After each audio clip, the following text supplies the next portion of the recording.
The two biggest themes are that drugs are tools. They're not inherently good or bad. It's about knowing how to use them in education and tying right into the education.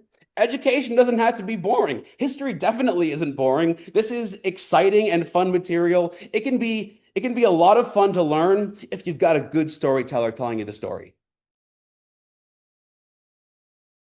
Welcome to Ira's Everything Bagel, where I talk with intriguing people about everything, their passions, pursuits, and points of view.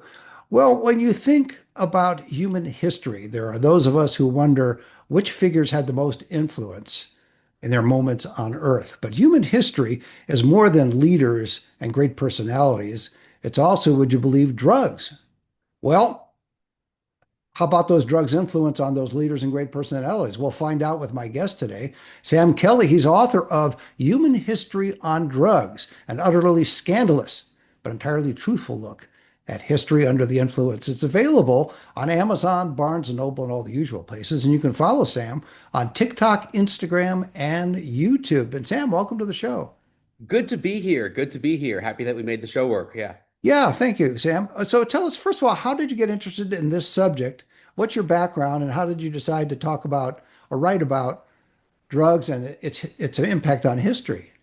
So I come at this from a point of view of having always loved history. So I have a bachelor's degree in history from Stanford, but I've been into history ever since I was a little kid. When I was in elementary school, I would ask my teacher if I could bring home the teacher's edition of the textbook so I could get the extra discussion questions and the little extra "did you know" notes on the Right. side. And when my mom came in the morning to take me to school the next day, she would see that I'd passed out on the bed with the book still open on my chest. So this has been a lifelong thing where I just wanted to know more than just more than what is in the standards, much beyond even what most people would necessarily consider avenues of inquiry that a lot of people wouldn't consider worthwhile. I thought were great adventures. I've always loved taking deep dives into weird things in history, and I kept noticing that a bunch of major historical figures, even in some pretty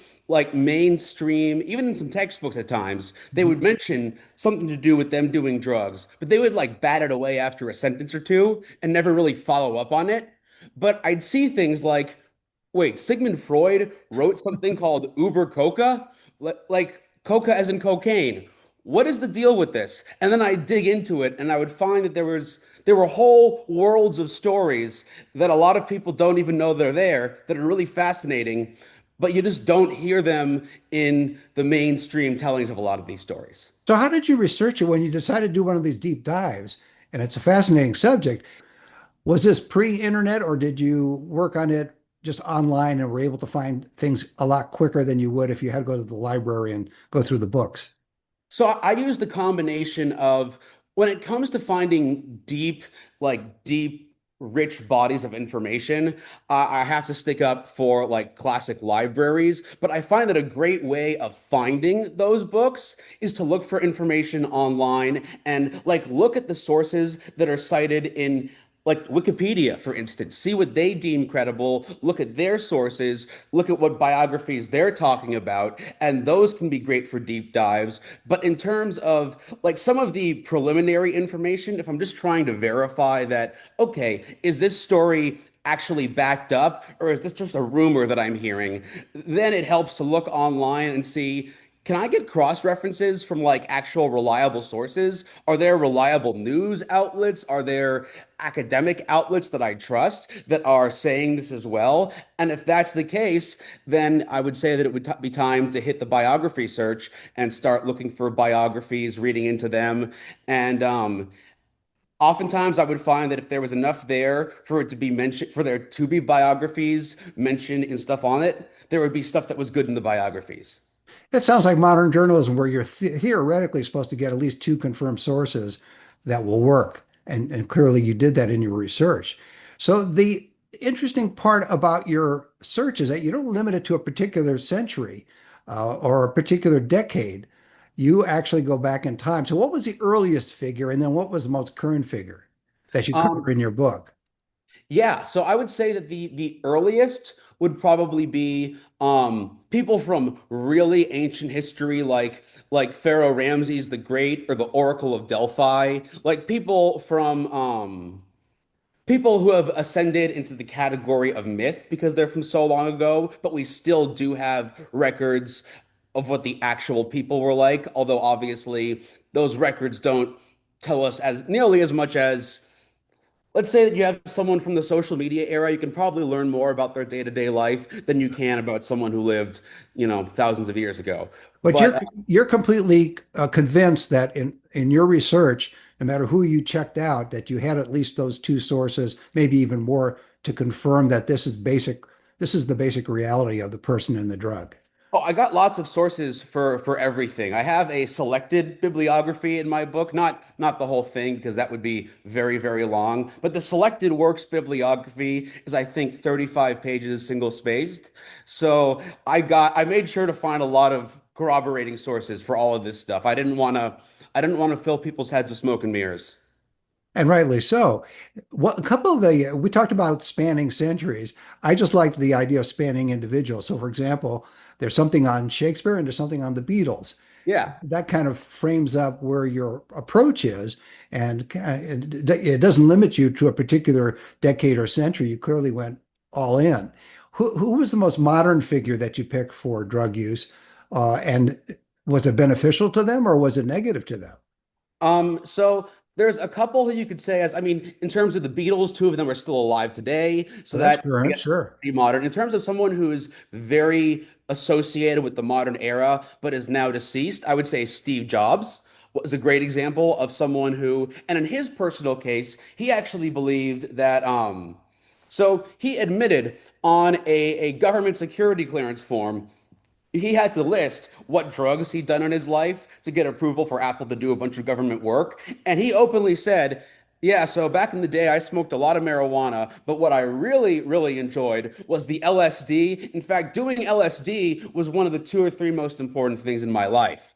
And he believed that it helped him, as their old slogan went, to think different. He felt that it helped him appreciate ideas and aesthetics that other people might not want to. And that was his big thing. He was a design guy.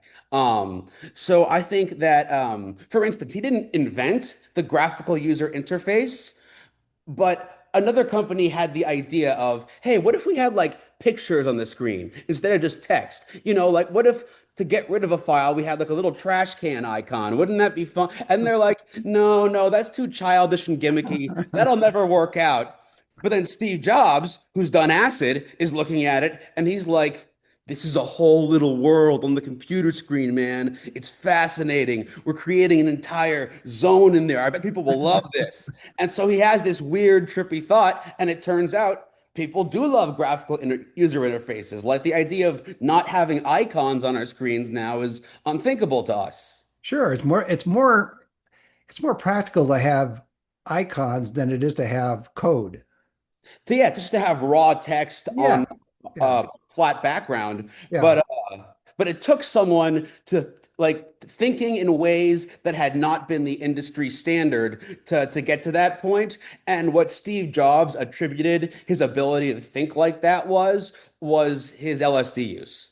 Now, it's true that drug users throughout the centuries will always rationalize, I'll use that term, I may be wrong, will rationalize how drugs have helped them. Uh, but you also have to look at the other side. Have the drugs hurt them? So, with your research, did you come up with a conclusion? Was it a mixed bag? Did, in some cases, Very they did help, and in other cases, they did not? It's a very mixed bag. Yeah, one of the biggest takeaways that I got from this whole thing was the sense that drugs are tools. They're not inherently good or bad. It's about how you use them, what you use them for. Are you using them with knowledge of what it actually entails? And so I found that education and being aware of these things is one of the most helpful ways to determine and obviously, people who are educated about things can still make decisions that aren't great, but it's easier to make good decisions, I feel, when people are more aware of these things. So yes, some people like Steve Jobs are very pleased with it, but other people, for instance, I mean, take So some of these tend to work out a little bit better than the others. Like some people with the a lot of people like psychedelics, but you know who didn't like psychedelics? Who The was that? Unabomber. It didn't work out well for the Unabomber. Yeah, you know, he was involved in the MK Ultra program. He thought that he was just signing up for a psych study when he got to Harvard, but it turns out that for 3 years they were drugging him without his knowledge and then screaming at him to question his beliefs. And so that showed that you could weaponize LSD under these circumstances, Sure. and it broke down his mind. And the government was trying to maybe think, okay, can we build him back up again as an agent? So that they wanted to see if they could, you know, develop mind control, create Manchurian agents, things like that. They couldn't work on that part, but they did break his brain pretty thoroughly to the point where he decided that modern technology was evil and that the whole society was his enemy, and he had to go move to a cabin in the woods and send bombs to people. So obviously for him, psychedelics did not go as well because they were used to torture him. Sure. The That's the challenge too, isn't it? Even when a government is experimenting with that, they have to really be careful what they're doing because you can create maybe not a Manchurian candidate, but you can create a monster who will then go out and do horrendous things. Oh, absolutely. Yeah, you can create a very violently mentally unstable person, especially with the one of the big things was that they was giving him drugs without his knowledge. And so if someone's given LSD, but at least they know they've been given LSD, when things start getting really weird around them, they can be, okay, well, this makes sense because I am tripping on acid right now. So it is logical that my situation has gotten bizarre.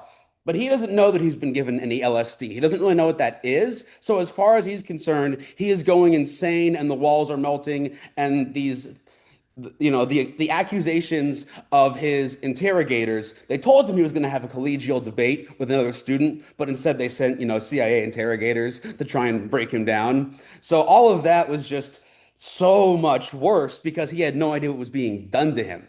It seems that the guardrails should be two things. One is information, correct information to the subject or the volunteer, and consent. But you give the information first because that sounds horrible in terms of clearly what he did later on. It doesn't take away from what he did, but you can understand the beginnings of it as you explained it. So yeah, that's interesting. When you look back in all of the different examples, did you find an additional divide in this sense? Those people who, okay, drugs may help me, but they may not help me. But also, what were there those that say, I'm going to take the drugs, but only under the supervision of a medical professional, versus some who think that they know everything and they're going to just take their own medicine, their own drugs and their own dosage, and whatever comes comes. Oh yes, there's a huge difference between someone like Alexander the Great who drank and used opium recreationally all the time, and someone like Marcus Aurelius who was prescribed opium by his doctor because Marcus Aurelius, being this classic philosopher king, could not turn his brain off. So at night he would just lie awake in bed thinking about Stoicism. And so his doctor told him, hey, you know, this juice of the poppy, this opium stuff, this can get you medicated enough to sleep. And so he just takes it for medical purposes. There's no indication that he ever took it for recreational purposes. And a similar thing with George Washington took opium both to sleep and to deal with the fact that he had those nightmare Frankenstein teeth. The Uh, wooden teeth, yeah. not wooden teeth. He wishes he had wooden teeth. The truth is even crazier, and that's part of Tell why us I the love truth doing. then, Sam. Tell us the truth. I always thought it was wooden teeth. That's part of what they tell you because the real story is it seems almost tangential and is very dark because a lot of those teeth were not, they were human teeth. A lot of them were taken from corpses, but a lot of them were taken from slaves, like enslaved people that he owned. And some of the rest of them were actually teeth from, I think, like animals and stuff like that. What a combination. Wow. Yeah. And so they were crudely, haphazardly wired together, and they actually still have the real dentures displayed in the Mount Vernon Museum. And it's terrifying. It is like just this Frankensteinian nightmare of mismatched monster teeth. And it is very easy to see how having that in his mouth would cause him agonizing pain. Yeah, it might be even better to go without teeth, just not to deal with it. But then if he doesn't have teeth, he can't talk. And how do you lead a nation if you can't talk? That is true. You become toothless. Yes, Yeah. exactly. Okay, fair enough. So And so as a it leader, you can't afford to be looking like you're toothless. So yeah. yeah, that So makes sense. So you notice in all the pictures and in obviously they're not, pictures like we have today, but all the paintings and all the depictions of him, he is never smiling. His mouth is always closed and he always looks like kind of awkward and uncomfortable. And that's because his teeth don't fit in his mouth right, and he has to be medicated just so that he can bear having the teeth he needs to speak, to lead. So they deemed that in order to be the president of the United States, they just have to keep giving him opium because otherwise he wouldn't have the skills necessary. Well, I want to go back to the Beatles for a second because Yeah. we talk about, and you mentioned Jobs as well, Steve Jobs. Yeah. So there is a connection, and it doesn't always work, but there is a connection between drugs and creativity. And I don't think drugs necessarily makes a non-creative person creative. Maybe an accountant, maybe it does creative accounting, but other than that, I don't think it would. But with the Beatles, based on your research, did the drugs help them in terms of not performance, because they were pretty good without any drugs performing, but in terms of writing lyrics or melodies? Yeah, yeah, it seems like in terms of both like writing lyrics and writing the melodies and also some of the sound design type stuff.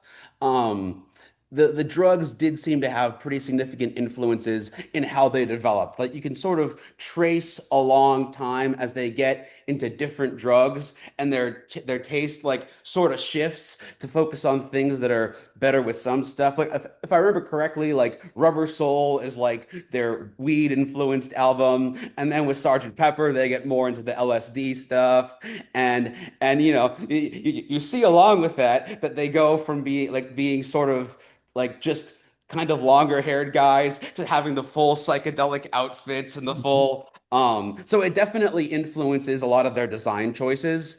And yeah, they tried to avoid consuming it when they were actually performing because they didn't find the consuming stuff like weed or can or like weed or LSD helped them when they were actually on stage. But they did seem to get a lot out of it as a creative tool. But obviously, there was also a lot of problematic drug use in that group, so it wasn't all sunshine and daisies. I have an idea for your next book. And because you're speaking of drugs and someone who unfortunately just passed away, Brian Wilson. Yeah. He that could be a book in itself in terms of what he was taking and who he had to deal with, going back to the 70s even, and it created all this wonderful music for that will live on forever. And yet he obviously had to take various drugs, some prescription, some non-prescription, meaning not legally prescribed. But he that was a whole thing over many, many years.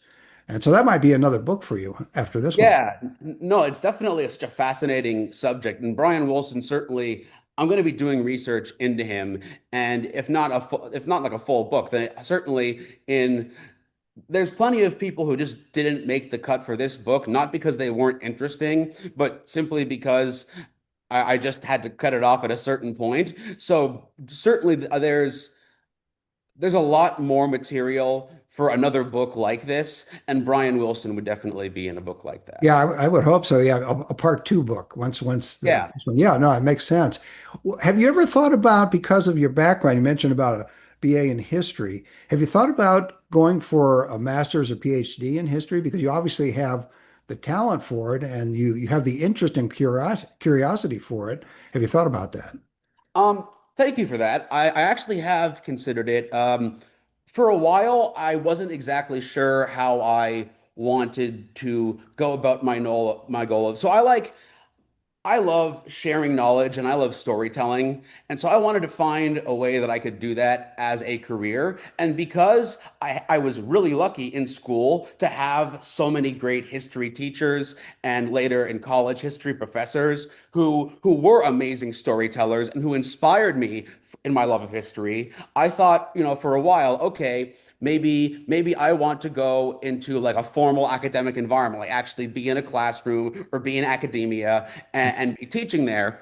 Um, and even was for about 6 months in a master's degree at the University of Pennsylvania and to get a for teaching, to teach in classrooms. But I found that a lot of things about formal classroom teaching weren't necessarily best suited to my interests. Like one of them is, and I just want to say, it's really hard to be a teacher or a professor, and I have so much respect for what these people do and how much extra unpaid work and emotional labor they have to take on outside of the classroom. And like they don't, no one writes their syllabuses for them. No one writes their lesson plans for them. They have to remember, like 150 different faces and grade all these papers. And I was great at connecting with people and sharing stories in the classroom, but there was so much other red tape stuff and bureaucratic stuff. And now, especially with all the sort of like political and culture war stuff, it seems like it's tougher even than it was before to get formally into academia, especially if you're just starting out. And writing the book and being able to not be a part of like an official institution, I felt freed me up to say a lot of stuff where if I was part of the way I've built it is that stuff they don't teach you in school. Because Mhm. I imagine that even if this stuff is totally true and I can back it up, I would probably get a lot of heat for like, oh, you're telling our kids these things that it's easier to be outside that system, certainly right now. Yeah, I could see. I think we'll call you the pop historian. Yeah. So that could work. Again, the book is called Human History on Drugs, an utterly scandalous but entirely truthful look at history under the influence. And it's written by Sam Kelly, who we're talking with, or I'm talking with. There's no we, it's just me. So, Sam, when you started to put it all together and you decided how far back you wanted to go and how current you wanted to go, how did you work that out? In other words, you could go back to the very beginning of time, I would imagine. There may not be enough research available for that. But how did you pick your parameters? Yeah, I intentionally define things incredibly broadly because part of my goal is to send the message that, hey, I know that the way that history is presented by a lot of people is often very dry and seems bland, but if it's properly presented, this is really fascinating material, and it's like if people say that history is boring, everything that's ever happened is history, right? So how can everything that's ever happened be boring? If I look at the entire span of human existence, like I'm pretty sure that I can find plenty of entertaining anecdotes here. And so that was the goal, was just to not limit myself by any time period, but also to show, because I felt that a lot of people who I talked to in school just didn't seem to have a comprehension that people did drugs before there were like anti-drug PSAs. Like they seem to think that people just started doing drugs in the 60s and it had never happened before. And it's like, no, this is from ancient history. Like people have been using cannabis and opium and alcohol since before they were using writing. Like there's so I wanted to show the whole range of it. And the only thing that really constrained me in how far I could go into the present was that it's obviously better not to write about anyone who's currently living unless that person is just extremely open and honest and has in their own words said, yes, I did these drugs. Hence why the Beatles are in there because, Ringo Starr and Paul McCartney are cool about it and they admit things. But there were other people who will not be named who I thought about, and it's like, well, even if they've admitted to this stuff in the past, might they sue me? Yes, they might. And so, dead men tell no tales, they say. Well, history tells their tales, but dead men file no suits. And Yeah, that it's true. Well, technically, yes, they do, because you could have the estate of the dead person sue you. This So is the fascinating thing. We actually looked this up. And so if they're still alive, then even if what they say is true, they could arguably sue you for damaging their commercial prospects and like say my reputation's important to my business, say. But if someone is dead, then truth is an absolute defense about anything you might say about them. So even if it's insanely unflattering, if that person is deceased, their estate cannot, that is considered a frivolous lawsuit. This is the kind of stuff that I had to look up when I was figuring out who to write I about. understand. No, I guess I'm very lucky because A, I'm alive, not dead, and two, I don't do drugs, so you've got nothing on me, Sam. So, well, when you were researching all these different interesting personalities, and it's a long list. If you want to share a few extra people that you wrote about, you don't have to get into the specifics, but just to give people a sense of the breadth of the type of people that you covered, because it goes on, as I say, from the very beginning. There was Shakespeare, there was the Beatles, Judy Garland, Carl Sagan. Who else am I thinking of? Vincent van Gogh. You can name Vincent a few Van others. Gogh. You And the all Van Gogh is a crazy one. Like, 'cause that's a crazy one. When I first heard that Vincent van Gogh literally ate paint, at first I thought it was a mean-spirited joke. I'm like, oh, hey, come on. I know the guy had problems, but then I look it up and I find on the Van Gogh Museum website in Amsterdam, like, is it true that Van Gogh ate paint? And they're like, yes, yes, it is true. He ate a lot of paint. Yeah, his favorite flavor was yellow. Like it's Well, he was on a budget. He couldn't afford food, so what are you going to do? I mean, he also was just really, really mentally disturbed. I think he liked the terpenes, like the smell Hmm, chemicals in the paint, and could I be. think he felt the best way to get them into him was to eat it. He just had a lot of stuff that was going wrong with him. He's a tragic case in that I really feel like it obviously did not help his sanity that he was eating paint and had to be stopped from drinking turpentine by his roommate. But I'm pretty sure that he already was not in a good place, even without the paint eating. What was the most interesting fact you discovered? I know it's a broad question based on all the research you've done, but is there one that sticks out to you that amazed you when you came across it? So one that actually became surprisingly timely recently was, so there's recently been a new pope elected by the conclave, right? The Pope Francis passed away, and so the new pope is Pope Leo the 14th, right? And so most popes are named after a very esteemed successor. Pope Leo the 13th is in my book. Pope Leo the 13th, who is again very respected within the Catholic Church, drank cocaine wine, and he loved the cocaine wine so much he gave a Vatican gold medal to the creator of the cocaine wine, and then appeared in a full-page advertisement for the cocaine wine, which is reprinted in my book. Like, Excellent. yeah, but you got to Hey, consider this was totally legal at the time, of and so course. this same substance called Vin Mariani, Queen Victoria drank it, Thomas Edison drank it, Ulysses S. Grant drank it, and so this guy, I think, in the history of the Catholic Church, there have been about 300 encyclicals, these big important speeches of doctrine. He wrote 80 of them. And again, he was like in his 70s and into his 90s when he was Pope. So he just had so much energy because he was always drinking cocaine. And he stated that he drank it, quote, to fortify myself when prayer is insufficient. This guy's amazing, and this is the Yeah, guy who the current pope is named I after. love it. Well, before I let you go, we have about a minute left. What would you like readers to take away from your book? I think really the two biggest themes are that drugs are tools. They're not inherently good or bad. It's about knowing how to use them in education and tying right into the education. Education doesn't have to be boring. History definitely isn't boring. This is exciting and fun material. It can be a lot of fun to learn if you've got a good storyteller telling you the story. Great way to leave it. My guest has been Sam Kelly. He's author of Human History on Drugs, an utterly scandalous but entirely truthful look at history under the influence. It's available on Amazon, Barnes& and Noble, and all the usual places. And you can follow Sam on TikTok, Instagram, and YouTube. And Sam, thanks for being on the show. Great to be here. And join us every Thursday for a new schmear on Ira's Everything Bagel.